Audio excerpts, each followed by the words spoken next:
This is Pet Life Radio. Let's talk pets.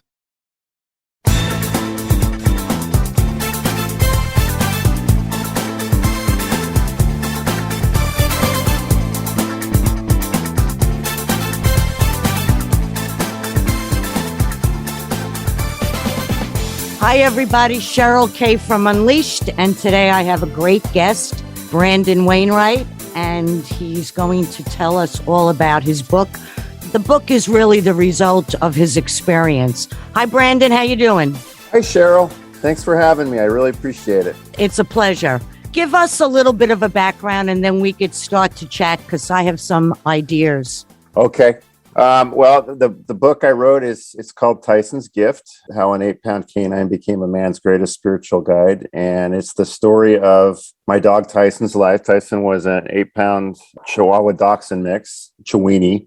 When he came into my life, he just made a big impact, helped open my heart up from experiences that I had had in my younger life, and helped my wife and I.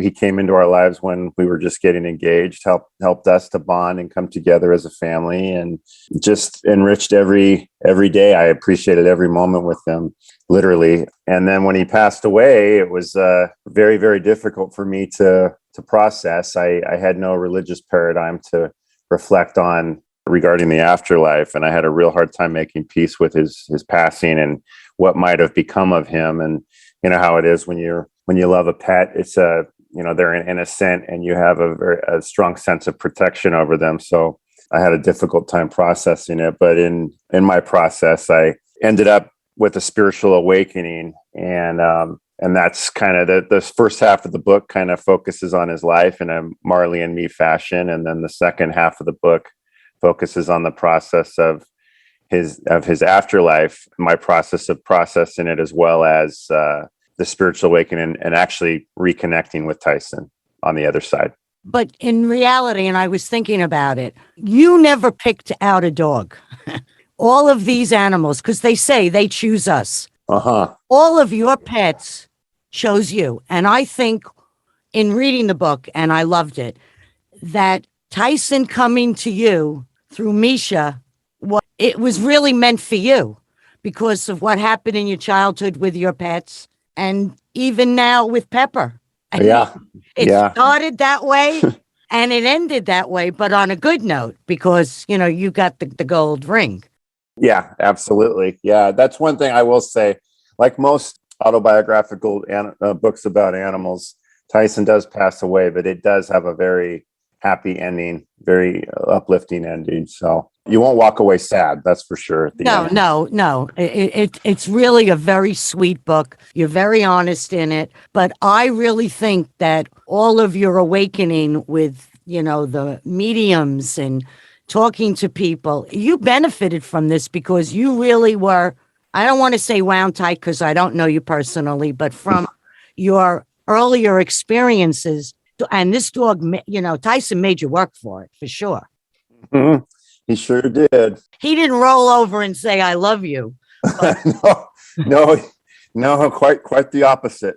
Yeah. Because when you go to shelters, everybody always says, we've all had numerous pets. And, they say, and I always repeat it, that, the best place to bury a pet is in the heart of the owner. But even when people get other pets, they always say, he reminds me so much of blah, blah, blah. There are always personality types or little quips that all of same thing with friends, boyfriends, girlfriends, if you have more than one spouse, there's always something that stays constant, whatever. Mm-hmm. But I believe that animals find us and give us what we need. And, there's been these movies they make that this one dog was this guy's dog many times over. A dog's purpose. Yeah. Who disbelieves anything?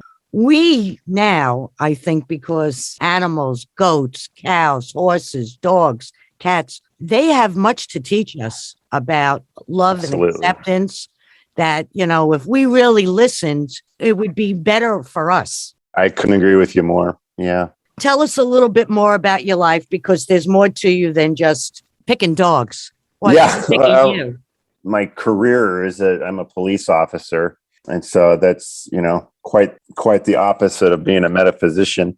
But it's certainly the experiences that I had as are documented in the book, and as I continue to have opened up my heart and helped me. My paradigm for my humanity, if you will, has shifted into a much more conscious space. And I see it makes you feel, at least my experiences have made me feel much more of a cohesion with humanity and with every other life on earth, And so as a police officer, when I'm interacting with people, whether it be in a friendly manner or if I'm having to, take a more of an enforcement action, I'm kind of an open-hearted kind of guy anyway. So I never really was adversarial with people, but this has made me feel a much tighter bond with people. And so it's made my job easier to empathize, not as inclined to judge, that sort of thing. So the experiences documented in the book, I think, can be universally beneficial. Well, I want to tell my listeners that you did go to mediums.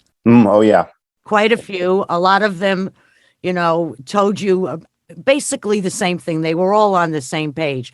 But I think a lot of that also opened you up to slights or hurts really in your family that really, when you really think of how you got Tyson through your wife, who wasn't your wife then, and because the book says it, I'm not saying anything. Yeah. That you were kind of on a break, and you really weren't thrilled that she got the dog through a friend. So it wasn't like she went to a shelter either. And, you just decided at that moment, come on, it was a Chihuahua mix. It was a little thing. And you just decided that you were going to go along and be supportive. And you were. Come on. You guys were really good to this dog because, he was somewhat trying. He was what many would call a little, a devil. He was a devil. But the thing is, on your furniture. his antics were trying, but his spirit was so rich and beautiful. He did things that were really selfish, and he did whatever he wanted. He was stubborn, but he did it with such a loving heart. It's one of those things I can't really. You'd have to know him to understand. I will say that a lot of my friends and family, they didn't like him. They didn't understand and why he didn't like them. No, it's true. Well, at least he was standoffish with them and very tentative. But you're right. Yeah, a lot of my friends, they made fun of the fact that I was so in love with this dog. They didn't really get it. I think they get it now. Yeah, but you also he also didn't like men. But you said right in the beginning of the book that he had eyes that you just couldn't ignore. His soul was in his eyes, which is really what it is about a dog. The dog's eyes, when they look at you. When you really think about it, even dogs that we don't know their history or they've been abused, they still wag their tail eventually.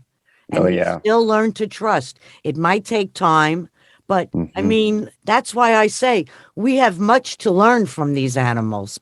Well, I think if you look back on this, speaking from my own experiences, when I look back on my early childhood experiences with dogs, as you know from the book, I had several and they were all taken away from me. But my heart was so open with them, from there was an innocent openness that I had with them. It was the same openness that dogs, unless they're traumatized, will immediately have with the person. And, my own traumas caused me to harden up. And it's not that I didn't still like the animals. I didn't have that open heart anymore. I didn't allow it. I didn't allow that softness and innocence to come out until Tyson came into my life. So I think for me, I can say for sure that Tyson, by forcing me to earn it, and I think his mission was to force me to earn it. That was part of his mission. But I think he also was healing.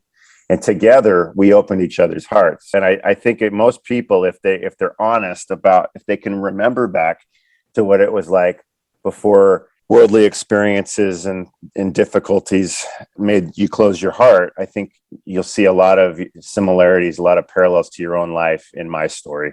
Oh, definitely. And when you have pets, just walking down the street opens you up. Always somebody, it doesn't really matter.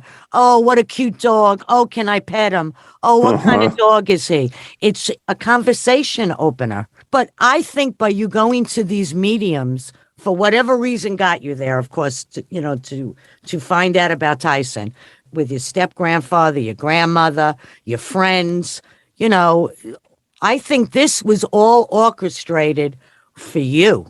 Oh, I think so too. I think, well, just to give a little bit of, background on that, when Tyson passed away, before he passed away, I never would have been open to go into a medium. I mean, not that I had any, I was open to the idea that it could be real, but I never would have felt the compulsion to go myself.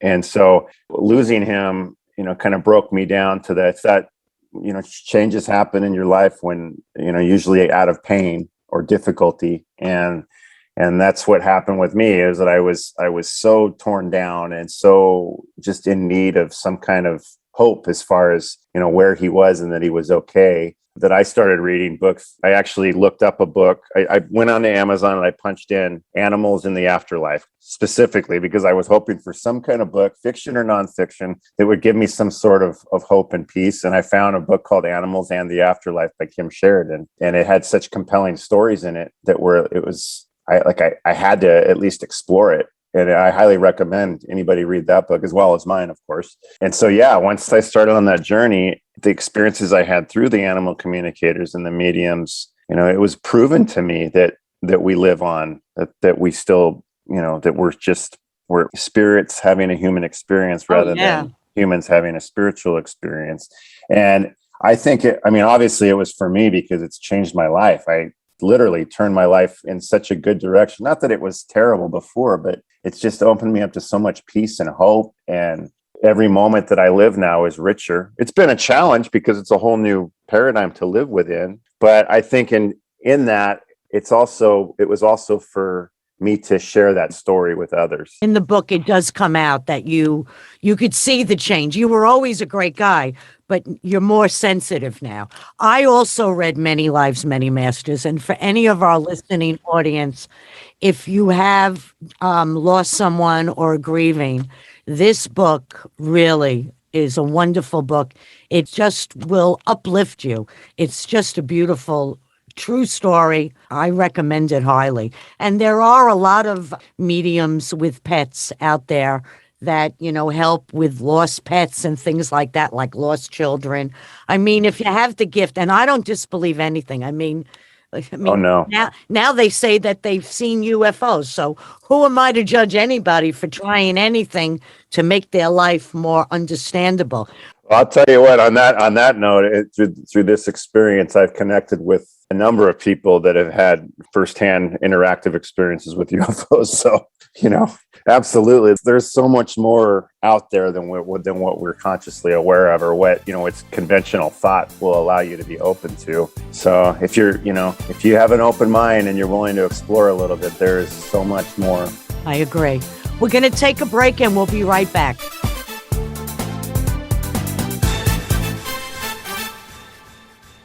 How many of you have pets? My hand's raised. Now think about how lucky you are to have such a sweet little pet in your life, and that pet is lucky to have you too. But unfortunately, there are countless pets out there that don't have a home to call their own. However, Bob's from Skechers is trying to change that. So we developed Bob's for dogs and cats to help pets in need. With every purchase of adorable Bob's footwear or fun, stylish apparel, or even the cutest Bob's pet accessories, Skechers makes a donation to Petco Love to help save shelter pets. And with your help, we've already saved the lives of over 1 million pets and raised over $7 million.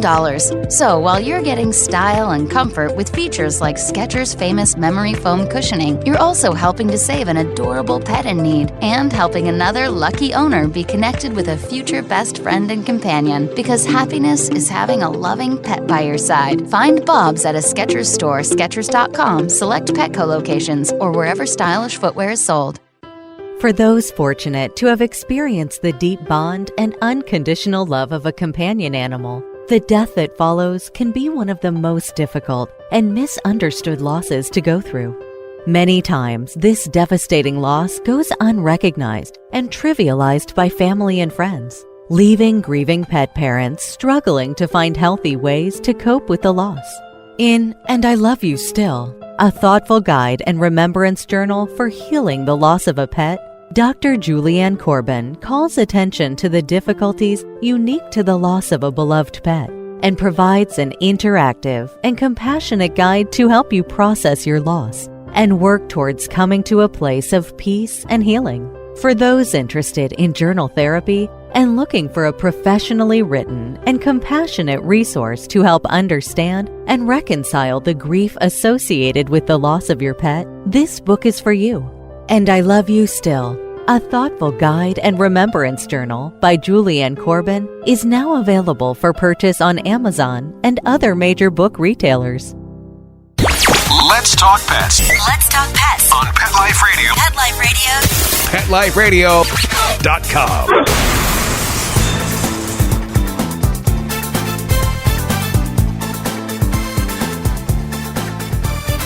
We're back, and today I have Brandon Wainwright with me, and he's had quite an experience. Getting back to what we were talking about, I think also with Tyson, because you got to be so sensitive and so attached to him, he gave you quite a number of scares to kind of prepare you. Mm-hmm. You know, we don't just make the decision lightly when we know we have to put our animals down.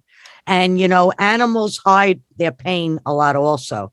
They are pack animals. So sometimes, but you had a few different situations with him that, you know, they told you that maybe not today, maybe not tomorrow. And how old was he when he passed? He was 14. So he lived a good long life. Oh, yeah, but, you know, it didn't matter. You know how it is. If he was 20, it wouldn't have been long enough. Right. But they say, you know, I never realized it, that smaller dogs live longer than bigger dogs. Who would have thunk?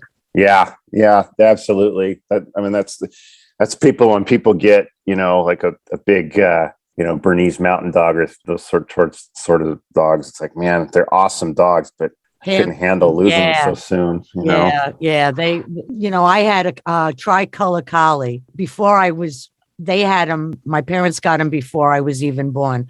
I learned how to, you know, pull up and walk, but he lived to 13. One day he was playing in the yard. The next day, you know, he was put down. And then I had a standard poodle. I think he was 15 or 16. You know what they say? Everybody has the best pet and nobody's wrong. Mm-hmm. It's the truth. We all love our pets. And that's the way it should be. But now, because they're really part of the family, they just open us up to love, especially, you know, with the pandemic. So many people adopted pets. I know there's rumors that they're now bringing them back. I don't think they're true. I think if you adopted a pet and you spent all those months holed up somewhere where the only living thing that you could really be with without a mask is your dog, I don't think you're giving the dog up. And if you do, you're a jerk, and karma will find you. I have to agree with you on that. I don't understand that at all. No, I mean, you know, we have 2 cars, we have more than one cell phone, more than one pocketbook, multiple televisions and stuff like that. And I think when people live in big houses, if they can afford it, they should have more than one pet because they could keep each other company. You know, this thing where you go to work, and I know a lot of people now are able to bring their pets to work with them. And when you go to a shelter, they want to know everything about you. How many hours are you away from the house? Come on. Yeah. They sleep. If you put a camera in, they sleep. Who is barking there? Well, that's Pepper. Now, do you still have Chloe? No, unfortunately, Chloe passed away in January of 2020, just before we got Pepper. And that was a shocker because we didn't see it coming. It turned out she had cancer, and she was good up until the very end. And then, you know, and she got to be the lone dog for a while. And I think she really enjoyed that. So there was some goodness that came out of it, but unfortunately she passed away. Yeah, I'm sorry. Now, is Pepper going to be an only dog? Oh no, we have Ellie. Ellie came in. Ellie's the golden doodle that my mom inappropriately adopted. Right. But, but she held on. But see, you started one way and you ended one way. That's what she did. Yeah. And Ellie's an amazing dog. She is really, really awesome. So we love having her around. And they get along well? Oh, they're soulmates. I've never seen two dogs so close in my life. It's insane. They're just, I'll have to get your cell phone and send you some pictures of them. It's together. It's crazy. There's in the second book, I'm going to tell a story about it. It was kind of predicted that they were going to come together, but I didn't realize it at the time. So now have you been to any mediums and do they talk about, Ellie and Pepper together now? Well, and I'll tell this story in the second book, but not so much them together now, but I mean, you can just see it. You can see, they're inseparable. Like the other day I was taking a shower, so I had the door shut in her room, and I had Ellie was in there with me, and I come out of the shower and she's laying on the floor in front of our bedroom door, putting her nose up to the crack under the door. And I thought, oh, Pepper must be out there. I opened the door and there's Pepper with her nose up to the door. If you're in there, why can't I be in there? If one of them goes, we had Ellie at the groomer last week and Pepper was just depressed all day, just one day away from her. And I've never seen two dogs so close. That's wonderful. There was one of the intuitives I went to, Amara, who's amazing. She's just a wonderful person too. At the end of the session, I always ask, when do you think Tyson will come back? Because we always connected with him. It was a given. And they all, like everybody else, she said, he's saying, I get the feeling he's coming back, but he's not giving me a definite answer on when. And I said, well, what do you think he'll be? And everybody else had said that they thought he would be another little dog that could be cuddled. And because he wanted to be cuddled again. And she says, well, what I'm seeing is a white lab, not a chocolate lab, not a black lab, not a golden lab, but a white lab. And that's kind of odd. And she goes, and this is something that nobody else had said. He's got a buddy. He's got a buddy with him. And she didn't describe the buddy. She just said he had a buddy with him. Well, it turns out, so Ellie's a golden doodle, and when we got her, she had that kind of golden color to her. Right. But as soon as we got her groomed, she turned white. Wow. And so and Amara agrees with me. We think that what she was seeing that day was actually Ellie and Tyson was the buddy. Wow. Because Pepper is Tyson. Well, so now does Pepper... I just gave something away I probably shouldn't have said that. So I want to ask you something. So does Pepper do all of the bad things that you have allowed your dog to do?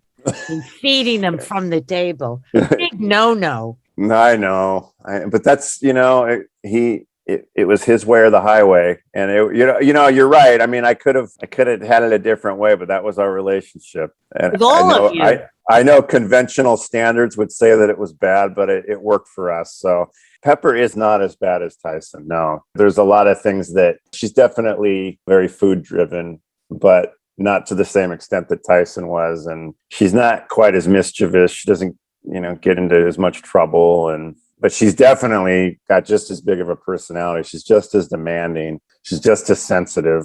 Maybe he worked out his problems also. So yeah, well, and I think some of it, when you come into this world, you choose your body, and different dogs have different characteristics, and I think that some of that is built into the breed. And part of the spiritual experience is living within that body with those characteristics that you have to cope with. So there's naturally going to be differences. And like you said, there's different issues that they're working out. But, Pepper was a street dog before she came to us. And so she has her hangups are a little bit different. But Tyson, I actually believe that Tyson's hangups came from lives prior to the one we had him. Because the friend had him. That was the only other person that had him. Right? Yeah, and they doted on him. So I don't know what would have made him so crazy sensitive. But Pepper's not as jumpy in terms of she's skittish. She's actually way more skittish than Tyson, which I don't know how that. I didn't think that was one of the things that was told to me when because I consulted with an intuitive about whether it was him, and that was one of the things she told me was that he's way more skittish, and that was only within a few days of when we got her. So it hadn't really presented to the extent that I didn't realize just how skittish she was. But it turned out to be 100% right. On the one hand, you can cuddle her and hold her and sit with her, and she's chill that way. But if she'll let you get her, if she likes to run away from people. Right. So, but I think that comes from living on the street and trying not to be captured and, that sort of thing. The Many Lives, Many Masters, Brian Weiss's book, he talks about how we pick where we go. Mm-hmm. And I don't disbelieve, I don't disbelieve anything now. No, I'm right there with you. I feel the same way. I don't think one thing I've learned in this journey is that we definitely, and this is one of the things that I really hope that people will get from my book, from Tyson's Gift, is that we really do live on, that this really is we're just having a human experience, and we're spiritual beings, and that we really are connected to our loved ones, through time and space. And it's not just this one life, and you really will be connected to your loved ones and others after you pass and after they pass. And I want people to find peace in that. So through the different experiences that I had, with the mediums, and the one that I had where I connected with my grandma and my uncle and my aunt Tyson, it was such a poignant experience for me. It was so powerful. And I even called a chapter in the book Coffee with Loved Ones, because it was literally like sitting down for coffee with family members that I hadn't seen in 30 years. And that experience, it was a build, but that experience really solidified for me the idea and belief that there's more and that we live on. And so once that happened, it was like, okay, I'm at this point, I can continue living like I've always lived and just know that that's there and otherwise not make any changes, or I can explore this and go further. And so what Reiki is it's energy healing. And the energy that's provided is spiritually guided life force energy. That's the best way to describe it. And a friend of mine had just taken the first level of Reiki, and I was talking to her about, she's an animal lover, and she's a former police officer. She had consulted with animal communicators as well. And she suggested that I take Reiki as a way to open myself up and start to explore. And I've always been I've leaned in that type of direction of wanting to heal and help people. And so it was like, oh yeah, I'm all in. And so I started taking Reiki classes and practicing it as, pretty much on a daily basis. And before I knew it, I'd become pretty skilled at it. And I can discern the energy. I can tell, when it's flowing through my body. It's been a pretty amazing experience. So that, by the way, Reiki is something that it doesn't require some special gift. It just requires a desire to do it and to help people with it. So I encourage anybody that is hearing us right now to do a little research on their own, to learn about it and to get out there and give it a try, because it really does. It's an amazing thing. And Reiki it's like I said, it's spiritually guided energy with its own intelligence. So it's not like you have to have a special gift to practice it. You're just directing it. And it's really amazing, and it'll blow your socks off. Okay, because I'm in the process of buying a new bed for my neck and my back. So if I could do that and it'll help me, I'm all for it, Oh yeah, I mean, it can definitely, it'll help you to heal. And get a MyPillow too. Those things are pretty good. I had one of those. It cost me $74 when it first came out, and I didn't like it. Oh really? I didn't like it. We've got a bunch in our house. It's worked out well for us. Yeah, well, maybe I had a prototype. Maybe. But $74 on a pillow is insane. If you'd like me to send you some so you can experience it. Oh yeah, okay. I'm happy to do that for you. Okay, my neck, or it knows where to go. Yeah, well, I can direct it at your neck, but it goes where it's needed. Okay. Yeah, like I said, it's got its own intelligence. So now I want to ask you, have you started on the new book? No, I haven't. I mean, I've got different things that I'll put in the book for sure that are building, but this is very much an ongoing process, and I can't write a book until I've got experiences that are compelling enough to write a book with, Okay. I'm certainly going to continue to advocate for the ideas that are in there, Reiki, animal advocacy, those sorts of things. And I'm going to continue to expand on a metaphysical level. And you still go to mediums? Yeah, I still have sessions. Yeah, and I know for some people this may sound, kind of out there, but one thing that as far as, you hear medium, you hear psychic, you hear things like that, and you're like, oh boy, this is coming out of left field. But what I always tell people is don't knock it till you try it. Don't knock it till you try. And the other thing is, when you read these books, I mean, there is just a plethora of information out there on this stuff, firsthand accounts of things. And a lot of it is like in the case of Dr. Brian Weiss, I mean, these were scientifically conducted experiments. It's not just hearsay here. There's so much information. You're speaking of it. You named too many people who are real life people to be fudging things, which I thought was great. But there are a lot of mediums out there with, pets and who pass on or who go missing. I don't disbelieve anything. It makes me feel good to know that, some things are reachable. I'm sure even you might not have even realized it before you went to the medium. I lost a best friend. And when she was alive, it was so funny. We always found pennies and we always picked them up. It was always together. And after she passed, it doesn't matter where I am. I would say on any given week, at least 2 to 3 times I find a penny at a gas station somewhere. And it makes me feel good, whether it's right or wrong, true or not, makes me feel good. It's like she's reaching out to me, so I always say, I know it's you. She probably is. And the one, Lisa Silverman, and I talk about her in the book, the sessions that I did with her, I've done a couple. The first one in particular, 2 solid hours with her, and every single thing she said was accurate, and about people she couldn't know, about people I wasn't even thinking about when I went to her. I went to her on kind of an exploratory basis. My grandma and uncle I hadn't seen them since I was in high school. I was in my mid 40s.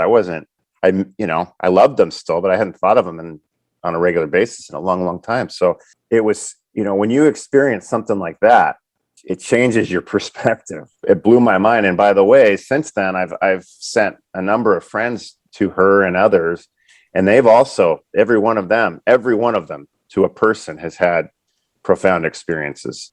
Some people have the gift. I mean, everybody has some gift.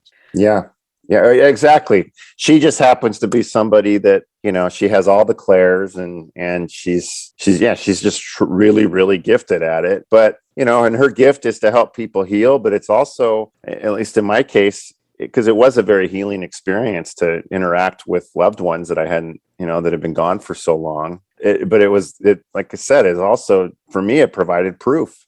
Right. And it also helped your friends' parents because they were friends that you lost. Yeah, that was a whole other session. Yeah.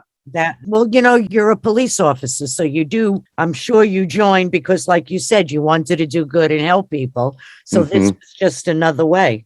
Yeah. Yeah. And that's what I'm hoping. I'm hoping that, because I'm pushing towards the end of my career, and I'm hoping that somehow all this good dog stuff, and it'll somehow branch me into that, helping people in that fashion instead of in a law enforcement fashion. But you never know what your second adventure might be.